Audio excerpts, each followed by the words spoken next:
Ici Maxime Jaudoin, présentement à l'Aréna Luc et Marie-Claude à l'occasion des festivités pour la Fête du Canada en ce 1er juillet 2017. Et ça a commencé plus tôt ce matin avec la cérémonie protocolaire du lever du drapeau. On a continué ça au carrefour Paul-Médéric à l'occasion de l'inauguration du carrefour. Également, on a pu voir des amuseurs de la troupe Abracadaboom et également un spectacle hommage aux années 60. Et en fin de soirée, les amateurs ont également eu droit à une kermesse avec des jeux gonflables, un spectacle de Yann Brassard en hommage aux artistes canadiens et on a terminé ça avec un spectacle pour célébrer le 150e du Canada. Alors sans plus tarder, voici le résumé de cette journée. Je vais maintenant inviter M. Cyril Simard, qui est initiateur du projet d'animation sociale et culturelle et du Festival folklorique, président du Comité régional d'orientation culturelle de Baie-Saint-Paul également, pour nous parler de la période de 1967 à 1976. Monsieur Simard. Oui. Nos parents, nos institutions religieuses, nos artistes, nos artisans, nos entrepreneurs et aussi par la beauté de nos paysages humanisés. Mais on le sait, ce n'est pas le bâtiment qui travaille, ce sont les citoyens. Et que d'audace nous avons eu ensemble. En 1965, il y a 50 ans, Baie-Saint-Paul vit des moments de croissance et de questionnement inquiétants pour son avenir urbain et son développement. Une école primaire près de l'église ou bien sur le coteau. Une polyvalente au centre-ville ou dans les champs. Une résidence pour personnes âgées à Saint-Ours sur leur terrain envisagé par les chevaliers de Colomb ou au centre-ville. Un bâtiment de 48 000 $ du fédéral plus 12 000 $ par la ville pour fêter la Confédération avec piscine comme à la Malbaie.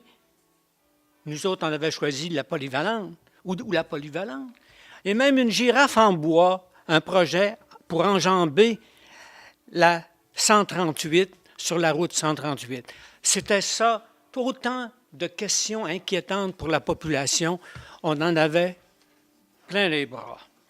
Mais voilà, ensemble, nous avons eu l'audace, et je me souviens, ensemble, nous avons eu l'audace de créer, il y a 52 ans, une commission d'urbanisme avec des citoyens solides et responsables. La liste est influente parce que papa m'avait dit ça, c'est du monde, on ne peut pas toucher à ça tant que c'est du bon monde, puis du monde franc, puis des belles personnes, qui ont décidé de conserver le cœur de leur ville à la bonne place. Une nouvelle page de l'histoire commençait. En 1965, ce fut la première commission d'urbanisme créée au Québec, dans les régions du Québec et presque du Canada. Nous étions les premiers. 2 ans plus tard,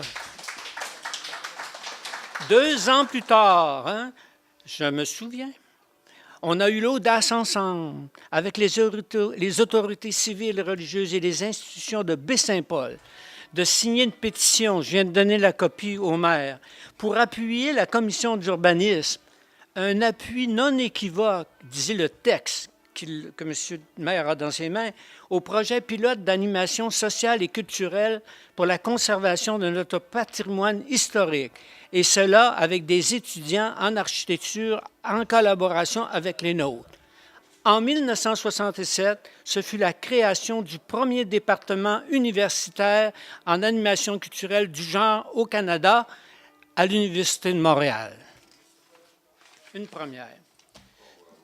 La même année, on a eu l'audace, avec des centaines et des centaines de citoyens bénévoles, de créer le premier festival du genre, festival folklorique de masse à Baie-Saint-Paul, le premier du genre au Canada, où se mariaient dans la ville l'art et le patrimoine, en utilisant comme théâtre notre patrimoine bâti, nos galeries, nos vitrines, nos garages, nos artistes, les artisans se logeant tout au long de la rue Saint-Jean-Baptiste, que vous connaissez maintenant. Elle est devenue cela. Cela suivi en 1968 par la Ville de Québec, qui fête cette année son 50e anniversaire, mais nous, l'année avant, nous avons commencé le premier festival et nous avons également également donner des consultations pour leur dire ce qu'il fallait faire à Québec, ce qu'ils font là actuellement, un an après nous autres. En 1900, c'est étoffé avec des documents d'archives. Hein? En 70, c'est pour cela que Baie-Saint-Paul a reçu le premier prix de l'industrie touristique du Canada il y a 47 ans. C'est quelque chose quand même. Hein?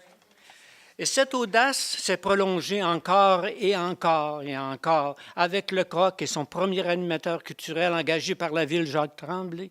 12 ans plus tard, avec l'arrivée de l'audacieuse Françoise, qui, comme directrice du centre, en 82, avec le symposium, une contribution exceptionnelle pour la ville de Baie-Saint-Paul, pour sa continuité, pour la reconnaissance de sa culture et pour la fierté de ses habitants et de nos belles familles, Fortin, Simard, Labbé. Voilà. Puis vient ensuite la bibliothèque, les archives, et il y en a, mettez-en, mettez-en. En 2007, nous sommes-nous pas devenus capitale culturelle du Canada? Merci, Monsieur le maire. Vous avez été tellement merveilleux.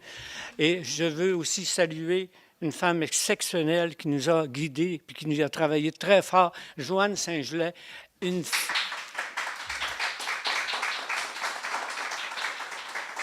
femme efficace, de talent, gestionnaire. Elle a toutes les qualités du monde. Et il faut que le maire, faut la protéger parce que c'est une... On ne veut pas la faire. Chers amis, de l'audace, il y en a eu, puis on s'en souvient, puis on va l'écrire aussi. Le Centre d'art a été le témoin tangible et demeure encore le phare de cet audacieux parcours, expression d'une culture vivante et vécue, créée avec l'enthousiasme et la fierté de ses gens et de son peuple de Baie-Saint-Paul. Je me souviens, et merci à la ville, à Joanne Saint-Gelais, que j'admire toujours, à Rosaire Tremblay, ce vaillant personnage déjà célèbre par ses travaux et ses œuvres. Il nous rappelle avec doigté et gratitude dans cette exposition une belle page de notre histoire. Aujourd'hui, nous nous souvenons encore, et nous nous en souvenons tous. Ensemble, nous nous applaudissons au succès que nous avons fait ensemble. Baie-Saint-Paul, mon pays, mes amours.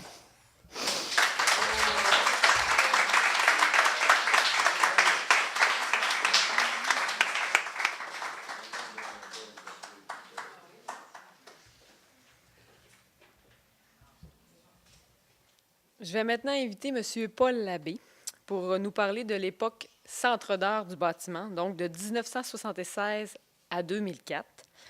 Il est le représentant du Musée d'art contemporain de Baie-Saint-Paul, qui est devenu le Musée d'art contemporain qui était la corporation du Centre d'art. Monsieur Labbé. Merci, Joanne. Pour ceux qui s'interrogent de ma présence, Joanne a d'abord invité le directeur du musée, M. Saint-Gelais-Tremblay, et de concert avec son président, M. Mathieu Simard, ils ont convenu que ça me revenait de venir parler du Centre d'art de l'époque. Alors, en 1976, dans les suites des recommandations de la mission technique et économique de Charlevoix et suite à la disparition du festival et du CRO, que M. Simard a parlé tout à l'heure, naît le Centre d'art. Cette nouvelle institution, vouée au développement culturel et particulièrement au soutien des artistes et artisans de la région, a contribué sans nul doute à faire de notre ville ce qu'elle est aujourd'hui, une ville d'art et de culture. Pendant 30 ans, artistes, créateurs, artisans de toutes disciplines ont habité ce lieu mythique. Si son départ fut, disons-le, prudent, il s'est avéré quand même rapidement un grand succès. Le Centre d'art est vite devenu un incontournable dans Charlevoix et dans la région de Québec. On y trouvait de tout, des ateliers de céramique, de poterie, de photographie, animés par des grands maîtres et des conférenciers des plus illustres. Cette effervescence nécessita 2 agrandissements que la Corporation du Centre d'art effectua avec la permission des autorités municipales de l'époque, sur 2 investissements qui ont nécessité 500 000 au total d'investissement. Ce n'est pas banal. Le bâtiment, ainsi transformé, abrita des expositions majeures et présenta pendant plus de 20 ans une exposition, Panorama, dont plusieurs se souviennent, où se côtoient les artistes de la relève et pour la qui, pour la plupart, connaissent encore une carrière intéressante. Et je dois préciser que l'exposition Panorama a été le tremplin pour beaucoup d'artistes. Énormément d'artistes amateurs ont débuté ici, puis se sont fait connaître et ont pu continuer de travailler. Et pour la corporation, ça a été pendant longtemps une source de revenus très appréciable. L'exposition Panorama, je crois, a permis au centre de se développer, aussi banal que cela puisse paraître.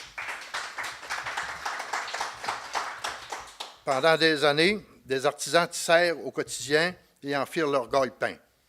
La boutique du Centre d'art était une des plus courues de la région, puis même des artisanes, j'en vois quelques-unes ici aujourd'hui, c'était une époque extraordinaire. Cette période de 1976 à 2005 a été des plus importantes. Elle engendra en 1982, ne l'oublions pas, le Symposium de la jeune peinture, aujourd'hui Symposium international d'art contemporain, et en 1992, le centre d'exposition devenu aujourd'hui Musée d'art contemporain de Charlevoix, une institution d'envergure nationale. J'ose affirmer que Baie-Saint-Paul ne serait pas le Baie-Saint-Paul que nous connaissons sans le Centre d'art, et j'en le dis avec fierté. Nous le devons tous à ces hommes et femmes qui ont cru que la création artistique ferait la différence, qu'elle changerait nos vies. Je veux leur rendre hommage de façon toute particulière en vous disant 1000 fois merci pour tout ce que vous avez fait. Je ne veux nommer personne, c'est toujours dangereux, je vais en nommer quelques-unes, de peur d'en oublier, mais permettez-moi quand même de souligner le travail de mes prédécesseurs, dont ceux que je me souvienne, soit Yves Tourville, Hélène Derry et Marguerite Porter. Je me souviens à l'époque de ces trois-là qui ont accepté la présidence. Peut-être que Jean-Claude en a connu d'autres. Bon, merci. On m'en voudra de point de souligner à votre mémoire le travail de Françoise.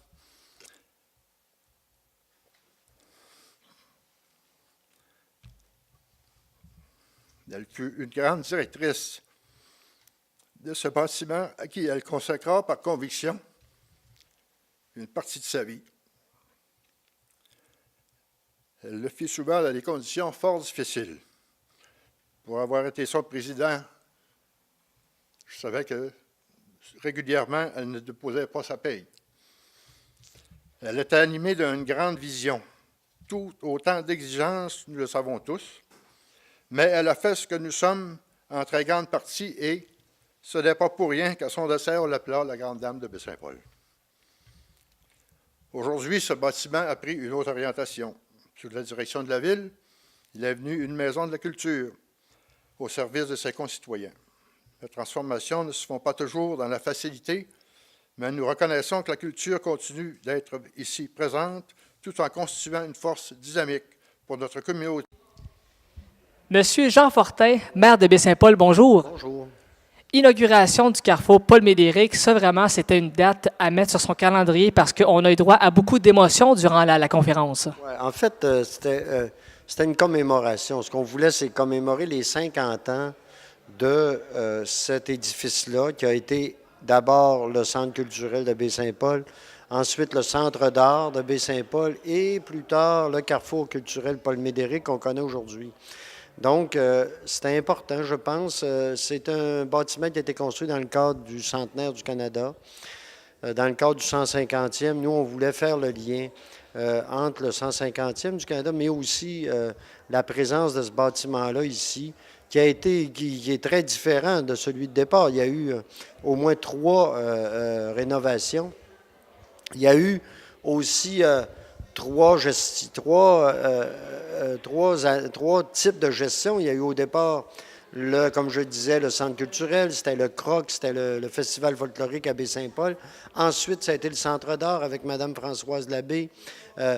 Les panoramas tous les étés, c'était un lieu vraiment, un haut lieu. Puis c'est de là qu'est parti le symposium. Et finalement, le carrefour qu'on connaît aujourd'hui, qui est plus éclaté, avec des nouvelles technologies, avec qui dit bien ce qu'il est, un carrefour culturel où il y a une rencontre de plusieurs intervenants, plusieurs familles culturelles qui peuvent ici venir exposer des shows ou encore pratiquer différentes activités.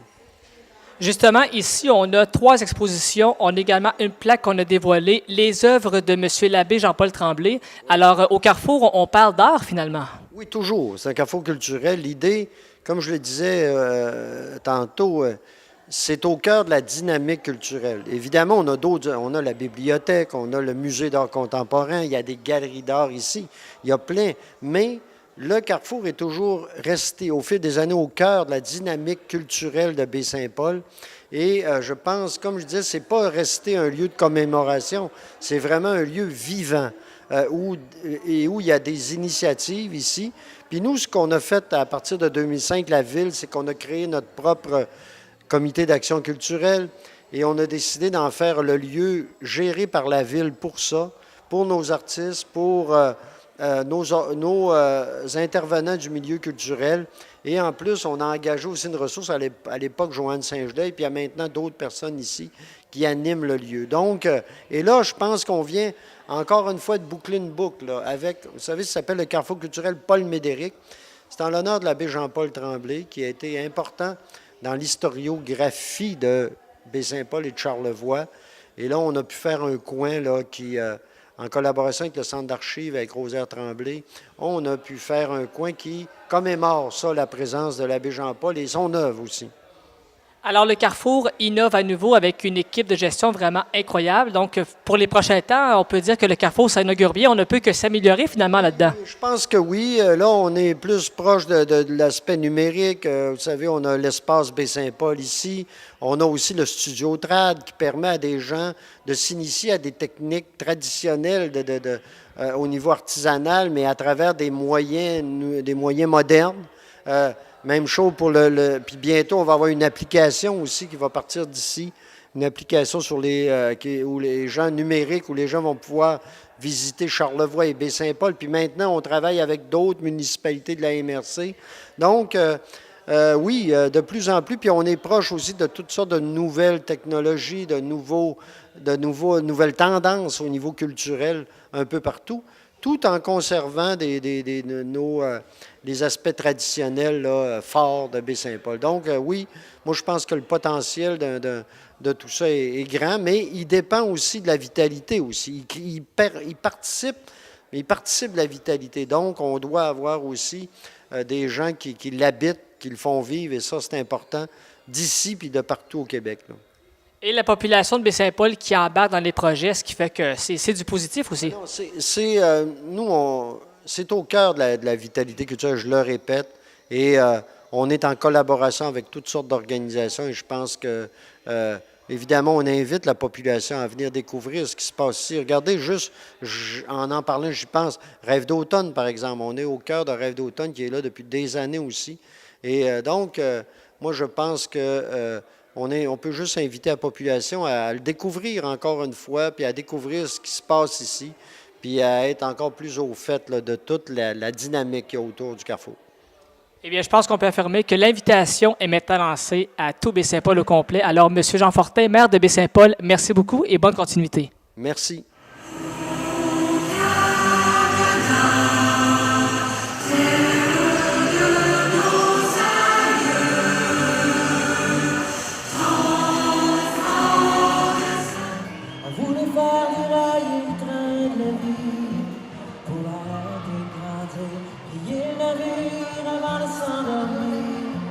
Pour arrêter de crier.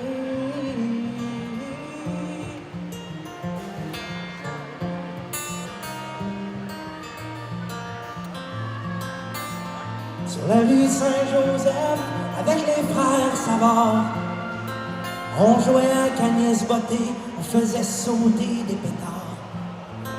Nos 300 dans les pieds, on courait plus vite le vent. Mais on n'arrivait jamais à temps pour souper quand c'était le temps. On se s'est poussé les cheveux pour avoir l'air baveux. On jouait du Iron Maiden sur nos guitares imaginaires. On piquait des caisses de liqueur Suncrest dans l'hangar de Monsieur Larouche, même s'il se cachait pour essayer de surprendre nos coloches. On voulait faire la vie pour arrêter de grandir, piller le navire avant de s'endormir, pour arrêter de vieillir.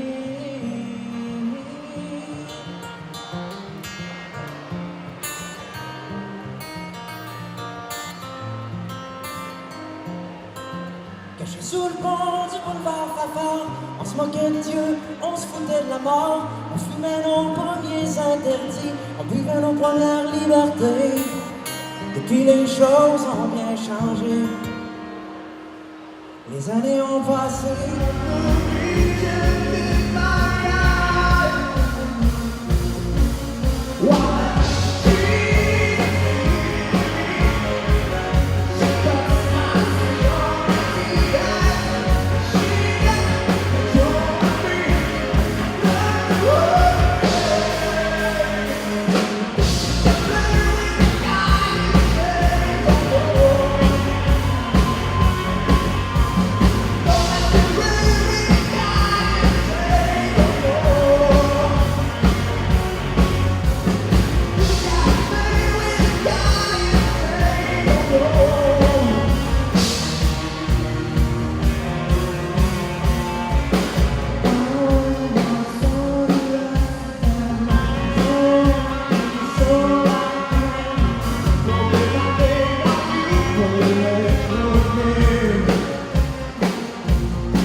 Yann Brassard, Fête du Canada, bonjour. Bonjour, ça va bien? Oui, merci. Une prestation absolument incroyable qu'on a pu assister et je pense que sur la scène, vous avez beaucoup de plaisir, ça paraissait. Merci beaucoup. Oui, j'ai vraiment eu du plaisir sur la scène ce soir là, pour le 150e anniversaire du Canada. C'était vraiment le fun. Et en plus, si je ne me trompe pas, vous avez eu un rappel à la toute fin. Ça fait un velours en tant qu'artiste musicien. C'est sûr que ça fait chaud au cœur là, d'avoir un rappel, puis c'est toujours le fun, ça donne de l'énergie, donc c'était le fun. Il y a des numéros où vous étiez deux, parfois trois, parfois quatre, donc j'imagine que le nombre d'artistes allait selon les chansons, je présume?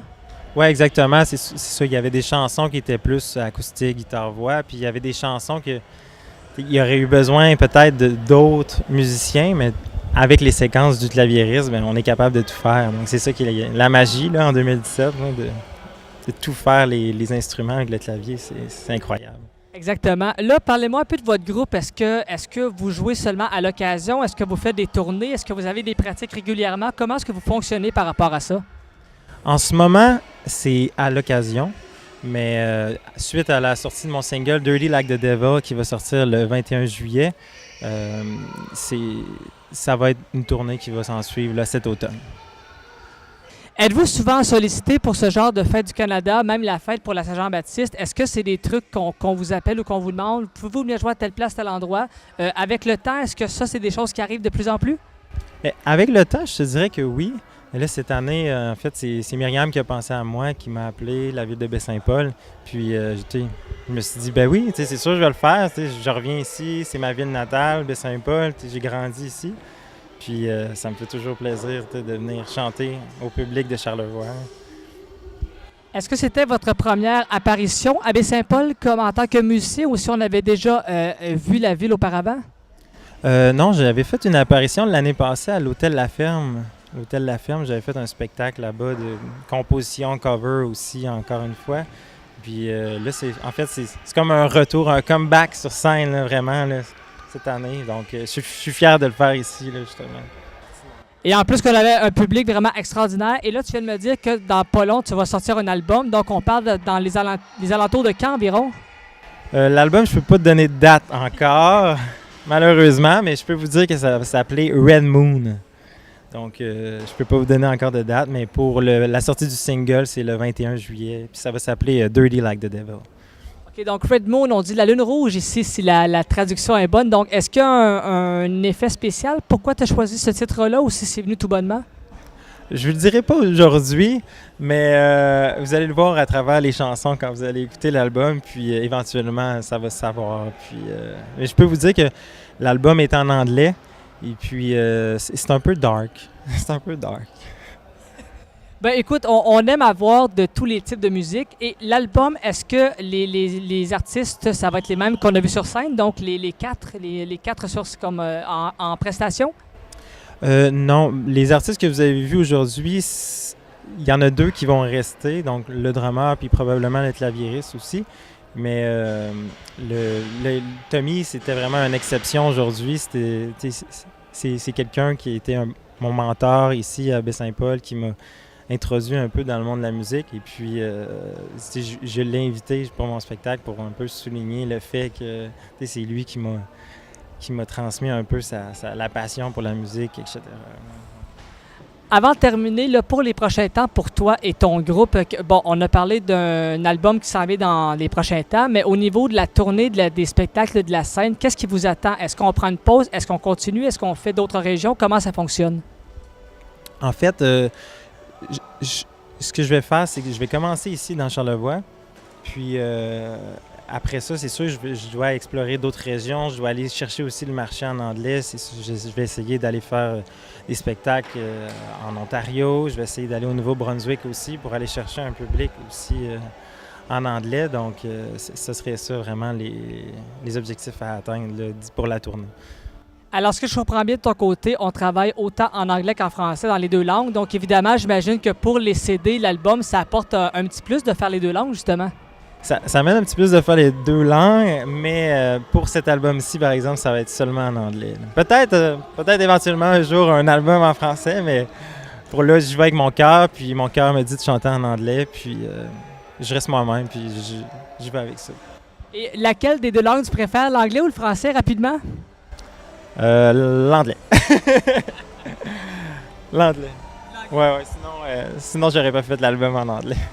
Ben, c'est bien correct. Écoute, autant en français qu'en anglais, je suis persuadé que la composition va être très, très belle. Yann Brassard, merci beaucoup pour votre prestation. Merci beaucoup, Maxime, merci. Merci.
Alors, je suis avec Antoine Adam et Sarah-Maud Côté. Bonjour. Bonjour. Allô? Donc aujourd'hui, 150e anniversaire du Canada. Est-ce que c'est la première année que vous êtes bénévole ici? Pour ma part, oui, mais Moi, ça fait 5 ans que je travaille au TRNG, donc 5 ans que je suis ici. Ah, super. Et cette année, on fête un gros anniversaire quand même, le 150e. Est-ce que c'est plus grand, plus de préparation? Est-ce quelque chose de plus vu qu'on fête un gros anniversaire comme ça? Bonne question. En fait, moi, je suis pas vraiment au courant, mais je sais qu'aujourd'hui, il y avait beaucoup de... comparé aux autres années, il y avait beaucoup d'amuseurs publics, il y avait beaucoup de choses qu'il n'y avait pas l'année passée. Fait que j'imagine qu'ils ont voulu mettre de paquets, puis je crois que c'est vraiment réussi. Super. Et vous, vous êtes moniteur dans le fond, fait qu'il y a beaucoup d'enfants, j'imagine, qui viennent, s'il y a autant de moniteurs comme vous, parce qu'il y en a d'autres. Oui, en fait, il y a beaucoup d'enfants qui viennent. On a reconnu beaucoup de nos jeunes qui vont au terrain de jeu. Puis on entendait nos noms de moniteurs un peu partout. Mais sinon, il y a d'autres enfants de l'extérieur qui sont pas au camp à Baie-Saint-Paul. Mais ça fait toujours plaisir de les voir quand même. Bien, tant mieux. En tout cas, merci beaucoup d'être passé et bonne fête du Canada. merci beaucoup. Merci! Nous sommes présentement en compagnie de Olivier Bélanger, qui est animateur en loisirs et en sport de la ville de Baie-Saint-Paul. Allô, Olivier? Bonjour. Comment ça se passe là jusqu'à présent, les événements aujourd'hui? Pour l'instant, ça va super bien. Là, on est comme dans un petit temps mort entre les activités de soirée et les activités d'après-midi. Donc, on a eu des activités toute l'après-midi, des jeux gonflables, ballons, maquillage avec les Les Loulouses. On a eu même une troupe de cirque qui est venue là, faire des ateliers de cirque. Donc, du diabolo, etc., des échassiers. Donc, c'est super intéressant. Donc, ça se déroule super bien pour l'instant. Êtes-vous satisfait jusqu'à présent, malgré les changements d'horaire par rapport à la pluie qu'il y a eu? C'est sûr qu'avec la température, il faut toujours s'adapter. Là. Donc, c'est sûr que si ça avait été à l'extérieur, il y aurait eu beaucoup plus de gens. Mais pour un événement à l'intérieur, jusqu'à maintenant, ça va super bien. On est quand même satisfait. Je pense qu'on a eu 350-400 personnes cet après-midi. Donc, c'est super intéressant pour nous. Si on compare avec les autres années, qu'est-ce qui ressort? C'est sûr que si on compare avec une année qui s'est faite à l'intérieur, là, on est dans les standards, même peut-être qu'on est un petit peu plus de personnes. C'est sûr qu'on ne peut jamais comparer à un événement qui est à l'extérieur, parce qu'à l'extérieur, ça attire toujours plus de gens, le beau temps et tout. Donc, mais si on compare à un événement à l'intérieur, c'est super bien pour nous. Là. Qu'est-ce que vous avez fait là, côté préparatif? Bien, écoute, préparatif, c'est sûr que c'est quelques mois avant le début de l'événement. Donc, tout booker nos artistes, on sait qu'ils sont beaucoup occupés. Donc, c'est faire ça d'avance. Tout ce qui est animation jeunesse, les jeux gonflables. Donc, c'est des mois de préparation. Là. Il y a beaucoup de choses à faire avant. Donc, préparer un plan B en cas d'imprévu et tout. Donc, c'est ça, c'est beaucoup de préparation. Êtes-vous une grosse équipe pour la préparation? Oui, bien, on est toute l'équipe de loisirs. Je dirais qu'on est 4 ou 5. Donc, Martin Simard, qui est animateur en loisirs aussi. Myriam Cloutier, animatrice en loisirs. Moi-même, Joanne Saint-Gelais, qui est directrice adjointe en culture et loisirs. Puis Robert Bellerive, là, qui n'est pas là aujourd'hui, mais il est avec nous dans l'équipe. Donc, on est une belle équipe là, pour faire ça. OK. Puis pour ce soir, là, qu'est-ce que vous allez faire précisément comme tâche? Pour ce soir, là, il va y avoir des activités jeunesse, donc jeux gonflables, une mini-kermesse animée par les animateurs de terrain de jeu. Il va y avoir aussi un spectacle de Yann Brassard à compter de 8 h. Puis à 9h15, il va y avoir un spectacle de feu là, avec Myriam. La troupe Abracadaboum. Donc à 9h15. Bien, on vous souhaite la plus belle des soirées pour ce soir. Bien, merci à vous, c'est super gentil.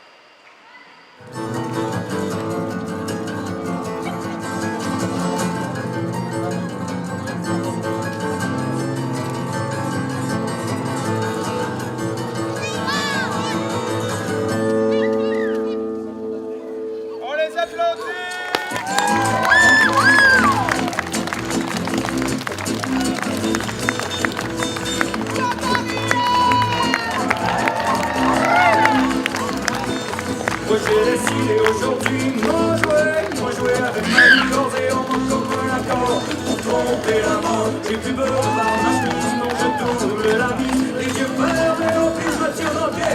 Je vis en solaire, je me pique chapeau, faire la peau, je pique foulard. Au pire aujourd'hui je prends la mort, pour commencer à fumer des cigarettes, mais seulement ici, en tant que peuple autochtone, et que nous entendons encore nos langues parler, et que nous pouvons célébrer des cérémonies qui jadis furent illégales.